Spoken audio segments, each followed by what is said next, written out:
Attention Northwest Arkansas businesses and talent seekers. Introducing OnboardNWA.com, your hyperlocal job board crafted for our unique community.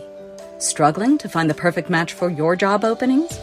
Onboard NWA simplifies the hiring process, connecting you with the region's top talent through tailored talent matching solutions.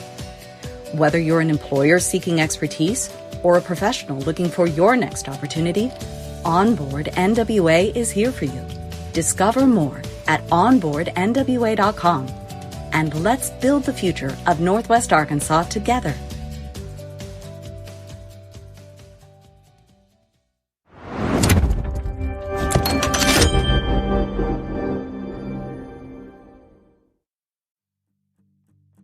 Hey, this is Gary Head at Signature Bank of Arkansas. We founded Signature Bank in 2005 with local ownership to serve our communities with the best bankers with the most authority to do business.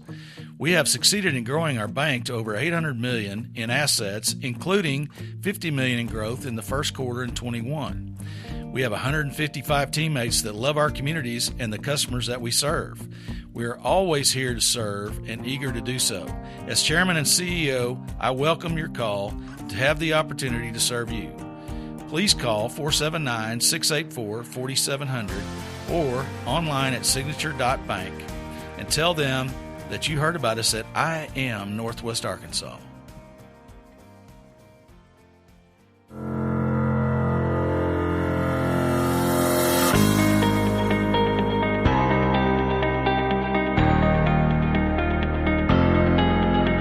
It's time for another episode of I Am Northwest Arkansas, the podcast covering the intersection of business, culture, entrepreneurship, and life in general here in the Ozarks. Whether you are considering a move to this area or trying to learn more about the place you call home, we've got something special for you. Here's our host, Randy Wilburn.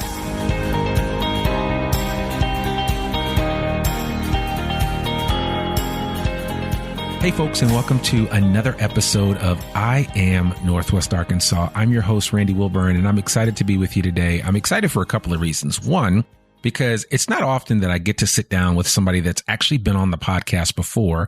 Two, I really like this person. And three, well, let's just say that, it's always good to have great conversation. And I think this person, this next guest, is not going to fail us at all today. So without further ado, I want to welcome Meredith Lowry to the I Am Northwest Arkansas podcast for the second time. How are you doing today? I'm great. Thanks for having me back. Good.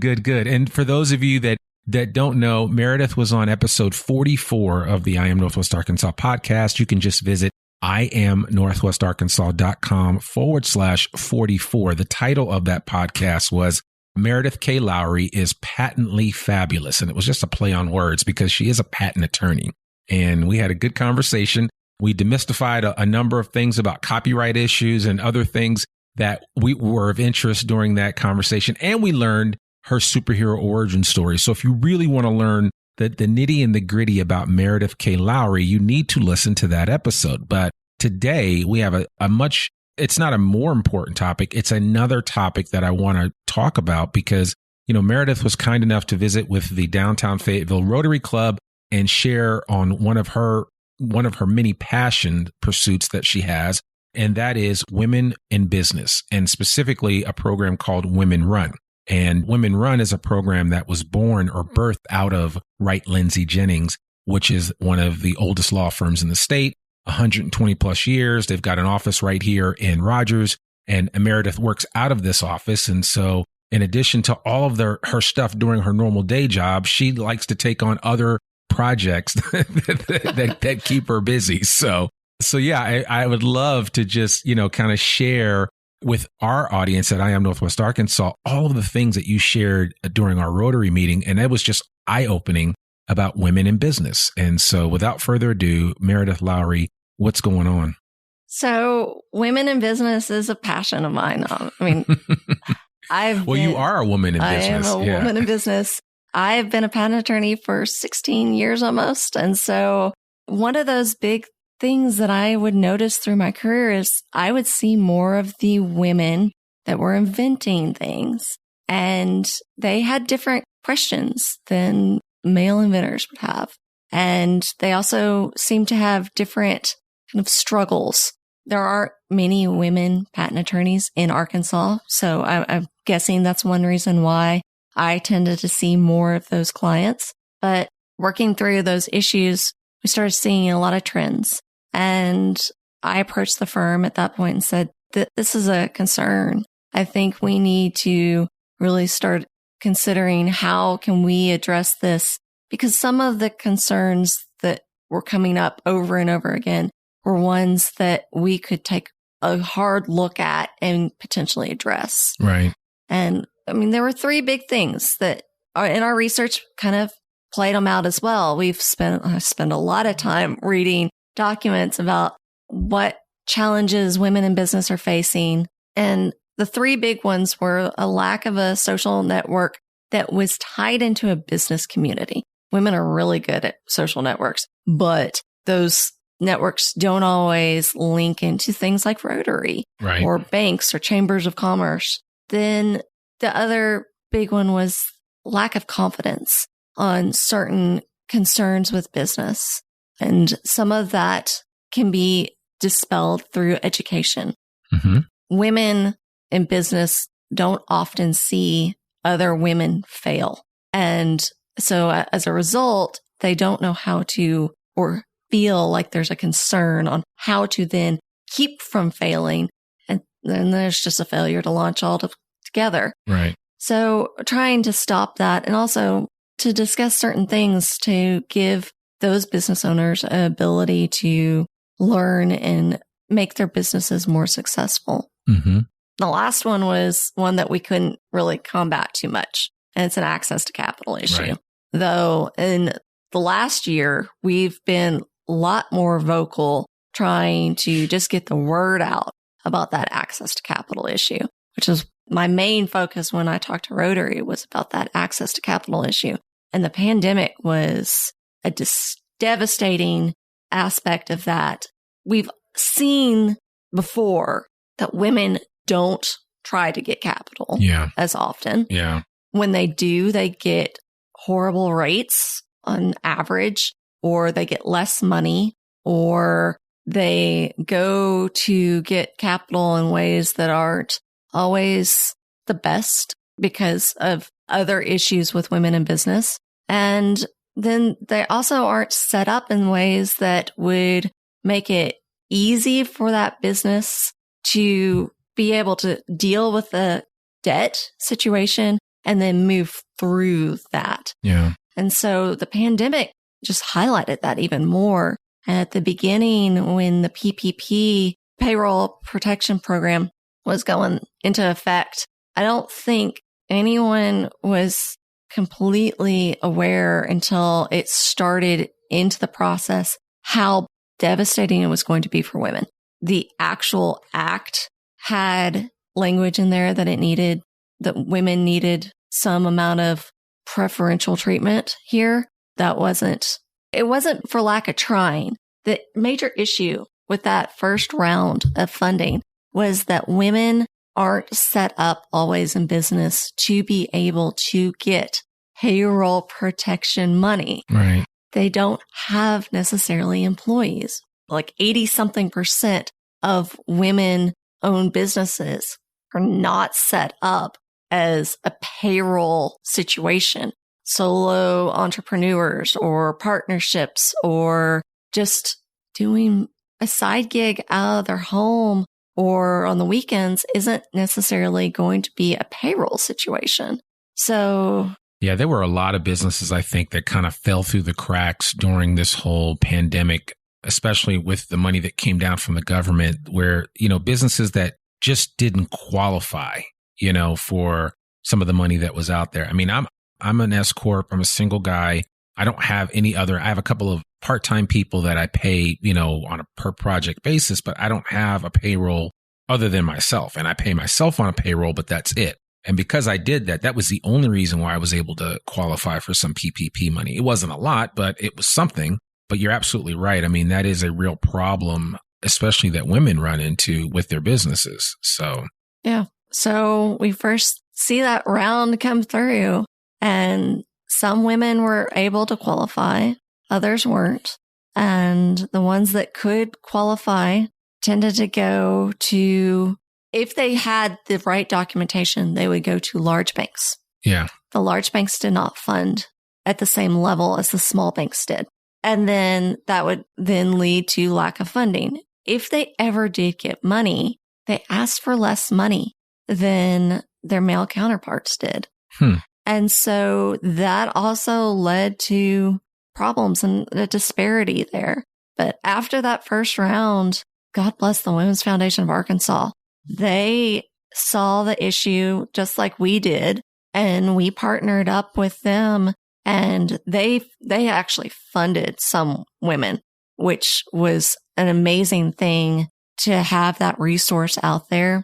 They're still doing so many things, and we keep working on trying to partner with them on things if we can. Yeah. But are they based in Little Rock? They're based in Little Rock. Okay. All right. And I've heard of that organization. So, but yeah, make sure I'll put a link in the show notes to the Women's Foundation of Arkansas so that anybody listening to this knows how to reach out to those guys. Yeah.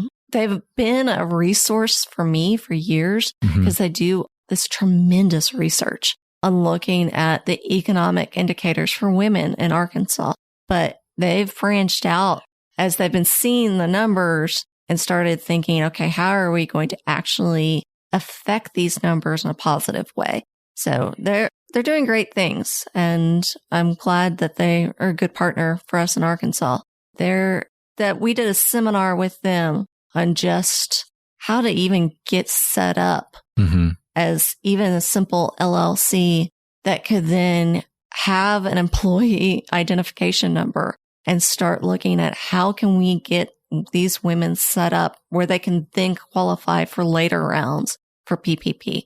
Yeah. And it's so funny as I'm listening to you talk about that. And, I think, one person's knowledge may not be somebody else's knowledge. And I know a lot of times, like I've started a number of businesses, and there's just certain things that I learned early on to do, right? But then you kind of take it for granted that you just assume, oh, everybody knows to do that, or this is just par for the course, but it really isn't, and that is the challenge that especially that women face, is just not having that lack of information and clarity about the proper steps to get set up and run a business the way that it needs to be run. Not that guys do it any better, because guys struggle too in this area. So, I think cream always rises to the top, but the bottom line is that we suffer from a lack of information and also a lack of examples that we can look to and say, oh, okay, I saw Meredith do it with her business. I'm going to do the same thing. Exactly. Yeah. And those examples, that's been the major thrust for Woman Run. We have speakers that are our examples of, okay, here's a successful way to run a salsa company and sell into big box retail. Here's a successful way to start a athletic headbands company and then sell it and move on to your next business. So we try and have those success stories, but then we also try and talk frankly about failures, and not even necessarily failures. It felt like a failure at one point in time, but time has then led to the fact of, oh, but I still learned from that. Yeah. It's not really a failure. I'm still here. I still have a business and I'm still moving along. My family's good and there's food on my table. Yeah, absolutely. And you're absolutely right. I always tell people that's why it's so important to kind of have a mentor or somebody that's kind of been down the road that you're going down. Even if they're just a few steps ahead of you, maybe they've endured some pitfalls that you might be running into, and they can at least alert you to them and make you aware of them. But too often people are kind of, and for those of you that none of you can see this, but I'm just kind of walking like I'm trying to feel my way through the dark, and I'm not quite sure what I'm going to encounter. And that's how a lot of us are when we're in business, and especially women when they're running their business. There's just nobody there to either grab the hand or to say, hey, I've got you, or look out, there's something coming up here that you're going to have to deal with, but it's okay because this is how you deal with it. And then you can, once you overcome that, then you just keep moving forward. Yep. And a lot of women, when they start their business, it's that side hustle situation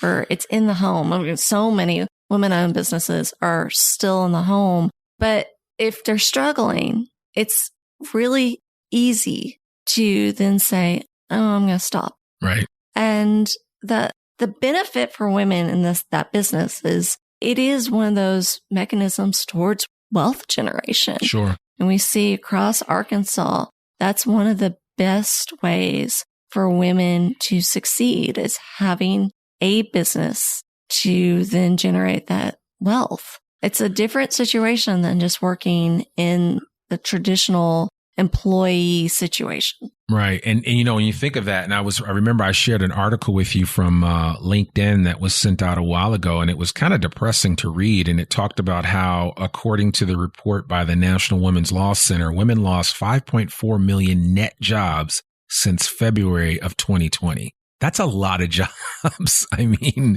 one of the job reports was so horrible. I can't remember the exact number, but it was along the lines of that there had been 200,000 jobs lost and 15,000 gained, but the 15,000 were all men. Right.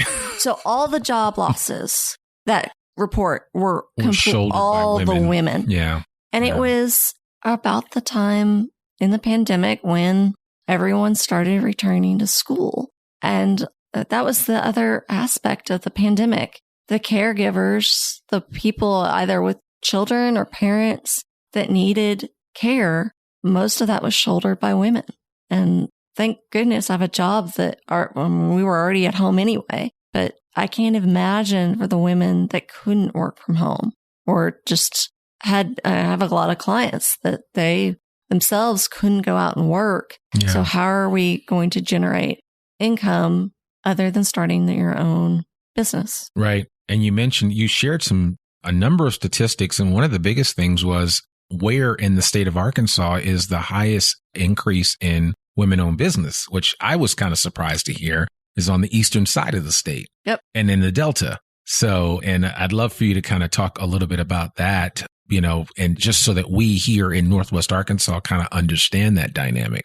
So there are a lot of programs too, like the Delta I Fund and the generator in Pine Bluff that are also run by women that are helping the ecosystem down there develop. And those businesses aren't all they're not all putting out goods like that you would see at like a retail establishment. Some of them are house cleaning. Some are bakeries. Some are child daycares. I mean, but they're all being generated at a very high rate. I mean, women across the board in this country have been shouldering the burden of starting new businesses. I mean, I can't remember the statistic right now.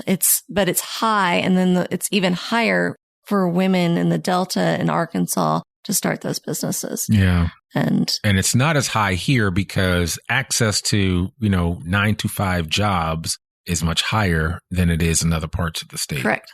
Yeah. So if you need to put food on your table and you're good at cooking, you're more likely to start cooking for other people in the Delta because... And I'm sure that's probably some good food too. So, but yeah, that's a whole nother conversation. So yeah, necessity is the mother of invention. And I do believe that, when those opportunities present themselves, there's, there are always doors that you can go through. So what are you hopeful to see happen with Women Run and the fact that you guys have kind of picked up this mantle, you're running with it, right? Lindsay Jennings has made it, one of the focal points you are still a law firm, but this is an important issue. And so what are you, hoping to achieve in the near future besides just creating awareness like we are with this podcast and talking about it and making more women aware of the fact that there are programs out here like this that exist. And that's one of the reasons why I want to do this, because I wanted to scream from the highest hill that, hey, this is here. This is available. I'm always telling somebody about ASB, TDC. I'm always telling somebody about Startup Junkie and all these other programs. And I'm thinking, man, you could be taking advantage of all these resources that are right here under your nose, but sometimes we're just not aware of it. So both of those organizations tend to have a seat at our table. And like right now we're virtual. They get invites. The last one that we did last Thursday, Amy Robinson from the ASB TDC pops in. And at that point, we're actually talking about business plans and marketing plans. Mm-hmm. Like, okay, if you can't do this on your own, like our speaker can, go see Amy. Right. Because we want that opportunity. We want those connections to be made. One of the things that I loved the most was immediately with our first session for Woman Run back in 2019, there was a connection made between the speaker and one of the attendees, and they ended up having a business relationship after that. Oh, that's awesome. So we want our attendees to be able to accelerate their businesses in a way that makes sense for them. We want to fix a lot of the capital issues. And so trying to promote the Women's Foundation, any organization that's trying to combat this. We have a speaker coming up later this year.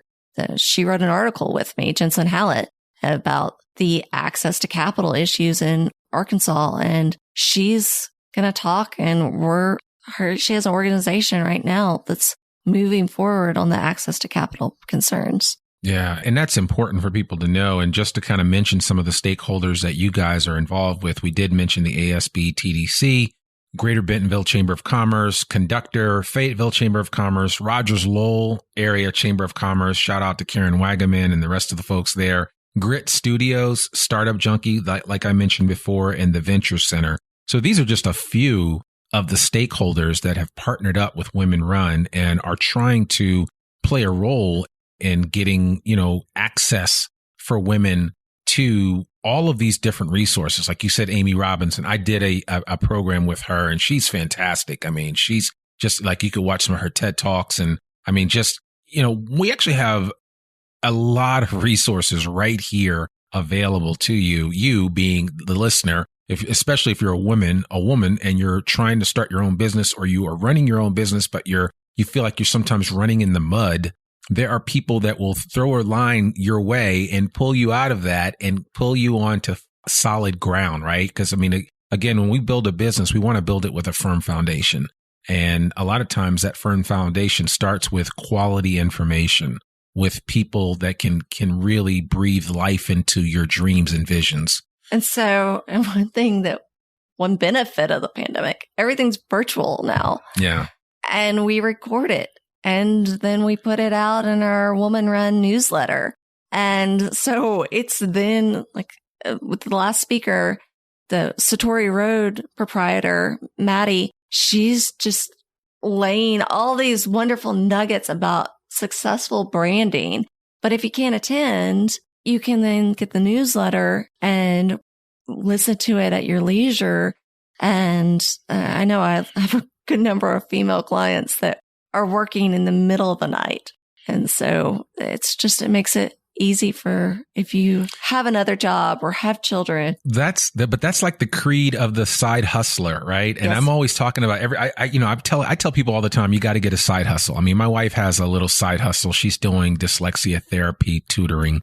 And, I mean, it's, we were walking through some of the things that she's doing. And as a matter of fact, I'm actually going to send her to ASB TDC because I think she could get some additional help. And not that I can't help her, but, there are other resources out there that could speak specifically to some of the challenges that she might face, because in addition to the capital issue, it's just access, right? How do I get access to the people that can give me some ideas about what's the best way to approach this? I've never run a tutoring business, so there are other people out there that have. So if anybody listening to this has run a tutoring agency specifically for dyslexia therapy or reading, let me know. Shout out, hit your boy up and share with him, because I'd love to introduce you to my wife. But the bottom line is she's not alone. There are a lot of women that are dealing with that same thing, that are up late at night trying to figure out this thing and try to make sense of it.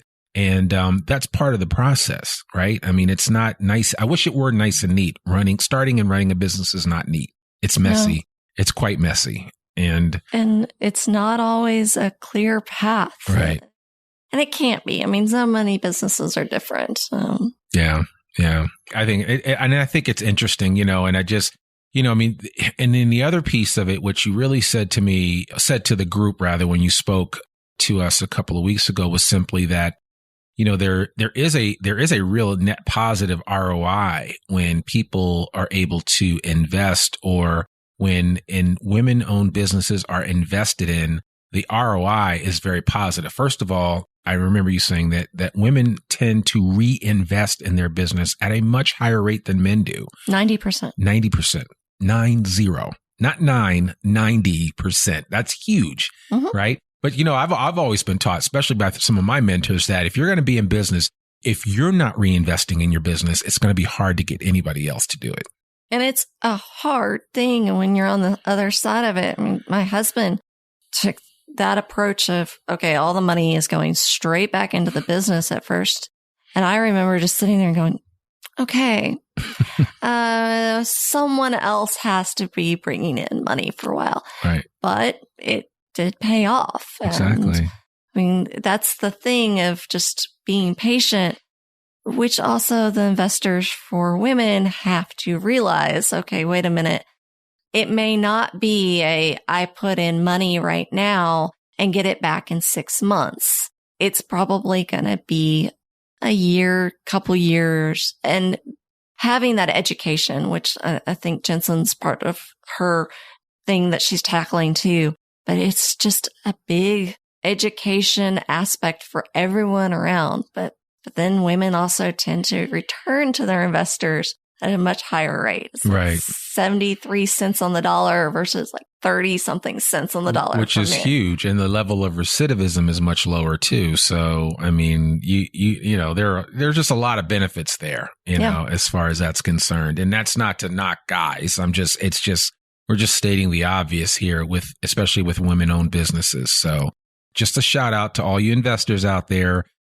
If you run across a really strong woman-owned business, you need to think long and hard about maybe putting some money behind those efforts because the ROI is net positive. So, like my speaker that last week, Maddie, was just like, as a woman, you need to also be very careful about who you're taking on as an investor, because if it's not a good fit, don't just take their money. Don't take their money. Yeah. And so, I had never seen someone so forcefully react when I'm like, okay, this is a problem of women taking investment. She's like, only if they pick bad investors. Right.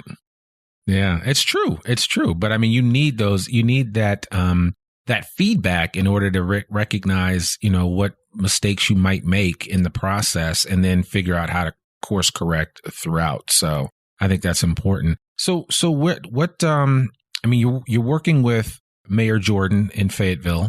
And what can you tell me a little bit about that and what your efforts are going to be with the mayor? I'm going to bungle the name of the commission. It's the Economic Development Commission. And the focus, I believe, is post-pandemic. Okay. I know I've got a very healthy stack of sales. Oh, it's right there. It's like 118 pages of sales data.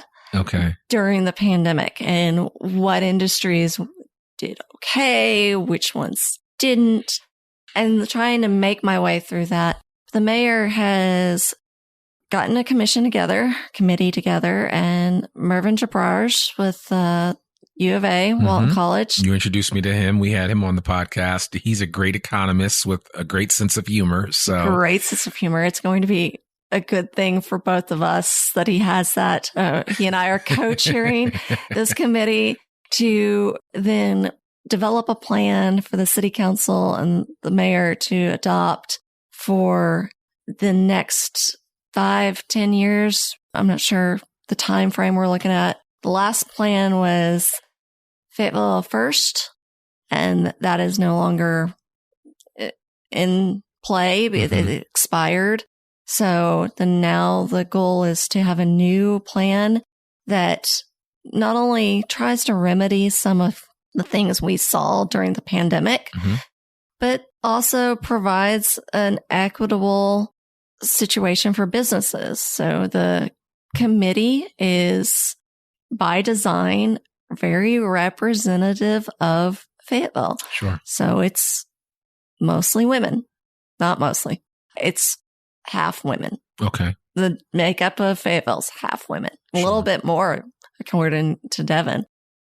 I mean, the demographics for race are also there. We have some great business owners that are going to be a part. We have some bankers. We have people from the university, the chamber, Startup Junkie. it's going to be a great group, but it's also going to be a lot of work to make sure we get this right. Yeah, absolutely. Absolutely. Well, we'll certainly be keeping an eye out for all the good work that you guys are going to do. And as you announce new things, we want to make sure that here on the podcast, we'll let people know about that and keep them abreast of it. So there'll be community input requests. Good. So I know Devin's working on a page where people can go to if they, it's not all businesses, especially women-owned businesses, they don't have business licenses necessarily. They're not front-facing. They're purely in their home, or they aren't members of the Chamber of Commerce. Yeah. So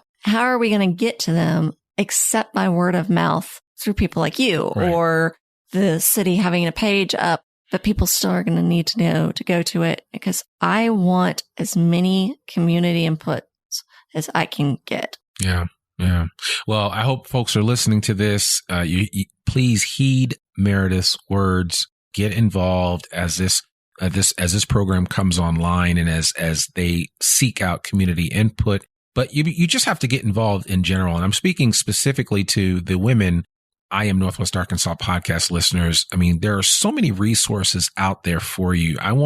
This is one resource for you, but there's so many others. I really want to encourage you to seek them all out and to know that there are people willing to give you a helping hand, not a hand out, but a hand up, and to show you, maybe some things you just weren't aware of. And I think we're better when we're together than we are when we're separate and we're kind of acting as our own islands and, you do your thing and I'll do my thing. No, I think we can kind of help each other out. That's the whole purpose of this. Yeah. And Woman Run is on Facebook. Right.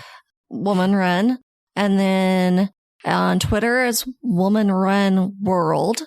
And also Instagram is Woman Run World. So I couldn't get it all by itself. Play on words. Women run the world. Women yes. run the world. So I love that. So yeah, and we'll put links to all of that on the show notes, and I'll make sure that I tag those appropriately when we put out this episode so that people can hear it. And if nothing else, maybe they just weren't aware of it before, and you don't have to necessarily be a member of a Rotary Club to learn about this and to take part in it. So, and then with Rotary, my charge to y'all was find those businesses and bring them in, because we need those bridges to traditional business networks, because that's the way Arkansas is going to succeed. Yeah. There's 43% of Arkansas businesses are woman owned, and we need them to succeed. Yeah. And the other thing that you mentioned too was just about connecting them with local bankers. I'm always amazed, and this is just a problem in general, that people don't have real banking relationships at the local level. And I talk about it all the time. It's one of the reasons why I really pushed to have a local bank as a sponsor of this podcast, because I think it is a natural relationship. And I tell people all the time, and this is not an advertisement for Signature Bank, but when I first got here, I asked a friend, I said, hey, tell me the best bank that has the highest amount of local involvement that you can think of, where people really build strong relationships. And he sent me to Gary Head at Signature Bank, and I've been working with them ever since. And that's been almost 6.5 years now. So, I just think, a banking relationship, whether it's Gary or somebody else, it's really important. And especially in an area like Northwest Arkansas, where there are so many banks that are local to this area, you stand a much better chance of building a relationship with a local bank than you do going to Chase or Bank of America. And I'm not knocking these national banks. It's just a different type of relationship. Oh, we saw during the PPP rush, Arvest did a great job. Yeah. Alex Gladden, Signature Bank. I reached out to her too. Mm-hmm. We wanted to know everything those banks were doing and how they were getting people in touch. And so she was great resource there. I'm trying to think of everyone else that I reached out Legacy. to. All the banks. Yeah. There's a number of banks that do SBA loans, but then there are other banks that became SBA approved to do the PPP loans. And Signature's not an SBA bank, but they took it upon themselves to get the knowledge that they needed. Then they put out a good program. And then the other thing I will give them a shout out for, and I know other banks did this as well, is they kept providing additional input. Like they sent me PowerPoints and presentations about what to expect when, whether the money would be forgiven, what that's going to look like. So throughout every step of the way, I had some type of interaction with my local bank that was able to reinforce that, hey, this is how this is going to go down. And I don't think anyone realizes how much time, other than the bankers and maybe us, how much time went into all of this education. We did some of it, but the bankers by far. And a shout out to Mary Beth at ASB TDC, because those guys rocked. I mean, they took it upon themselves. She answered a ton of my questions. They followed up with me to see if I got the PPP money, gave me some additional advice and feedback. And I mean, these resources are at your disposal. I didn't pay them a dime for anything. Oh, they're still doing all these input sessions and trying to talk to the industries that have been affected. Yeah. They're still going to be working hard for a while. Yeah, absolutely. Absolutely. Well, listen, let's tie this up now. Let's just say a mom with 2 kids that is doing that proverbial side hustle. What do you want to say to her after all that she's just taken in on this podcast in terms of encouragement and maybe next steps for them or for her to consider as she's trying to get that business off the ground and take it to where she wants to take it to heights that, she wants to take it to? Reach out. I think that's always the biggest hurdle, is that people think, especially women, think that they're not going to be listened to. Yeah. And they'll be dismissed, that someone's too busy to take the time. There are people that will listen. There are people that will help, and people will happily be mentors. There are so many resources. Yeah. And someone will be there.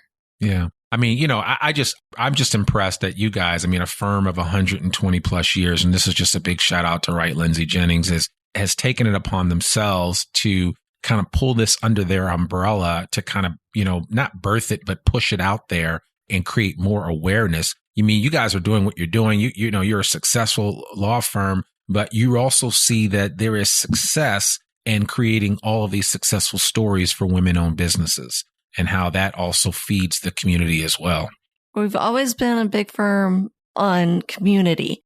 We were a part of the Central High crisis and trying to have the right voices there. And we want to be that community leader to then move Arkansas forward.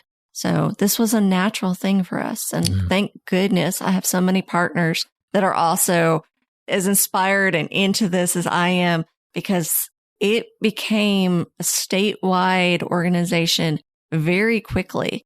And I could not do that without all my partners supporting this. Absolutely. Absolutely. Well, we'll certainly leave it there.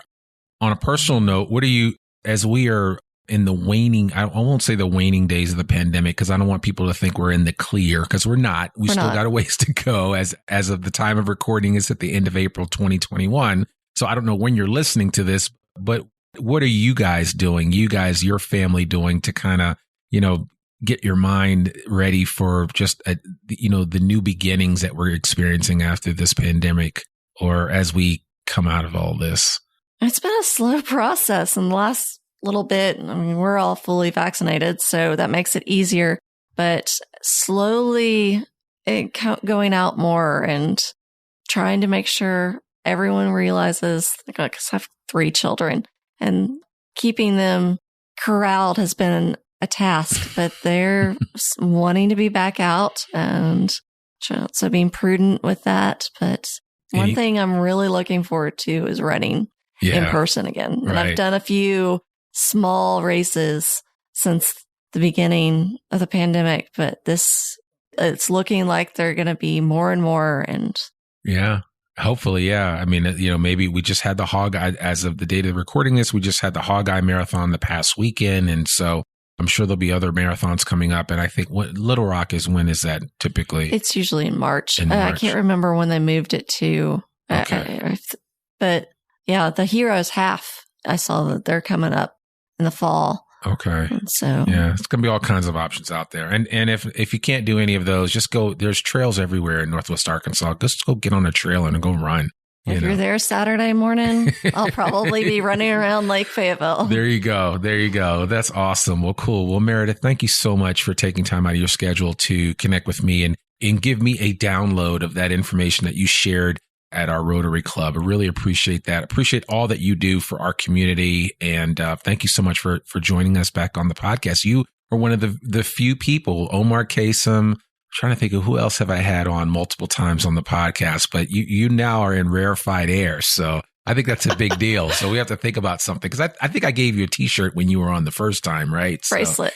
A bracelet, right? Yeah. So yeah, we'll have to work. We'll have to upgrade that now. So yeah, but I appreciate you. Thank you so much. Thank you for having me and letting me talk about the mayor's committee.